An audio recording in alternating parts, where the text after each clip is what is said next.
मनसेचे अध्यक्ष राज ठाकरे यांनी आज कल्याणमधील मनसे उमेदवारांच्या प्रचार कार्यालयाचं उद्घाटन केलं. आज त्यांनी साई चौकातील उल्हास भोईर, रेखा भोईर यांच्या कार्यालयाचं उद्घाटन केलं. त्यानंतर बेतुकरपाडा परिसरातील नैना भोईर आणि लांडगे यांच्या कार्यालयाचं त्यांनी उद्घाटन केलं. आपल्यासोबत स्वतः नैना भोईर आता आहेत.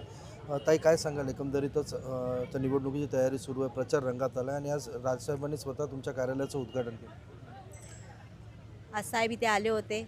साहेबांनी आमच्या जो आता निवडणूक कार्यालय पॅनल क्रमांक 7चा त्याचं त्यांनी निवडणूक कार्यालयाचं उद्घाटन केलं.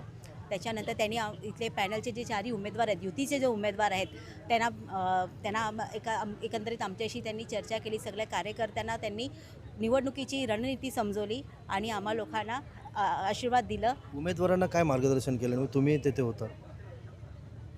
उमेदवारांना मार्गदर्शन असं होतं की आता सर्वांना ज्ञातच आहे की कशा प्रकारे आता राजकारण चालू आहे. तर ह्याच सगळ्या राजकारणाला कसं खाली पाडायचं आहे आणि काय रणनीती आखायची ह्याच्याबद्दल थोडक्यात आम्हाला मार्गदर्शन करून त्यांनी आम्हाला आशीर्वाद दिलेला आहे. उमेदवारांचं त्यांनी अभिनंदन देखील केलं. काय का अभिनंदन केलं त्यांनी, काय बोललेत ते? अभिनंदन या गोष्टीचं केलं आहे की एवढ्या कठीण परिस्थितीत देखील आपले पदाधिकारी, आपले कार्यकर्ते या पक्षाशी खूप निष्ठावंत राहिलेले आहेत. त्याबद्दल त्यांनी आम्हाला अभिनंदन केलेलं आहे. विकले गेले नाही त्याबद्दल अभिनंदन असा काही शब्द वापरला होता त्यांनी. नेमकं काय, कशाबद्दल त्यांनी केलं? आता मला असं वाटतं की याच्यावर जास्त चर्चा न करता साहेबांचं अभिनंदन, आशीर्वाद आम्हाला लाभले हेच महत्त्वाचं आहे.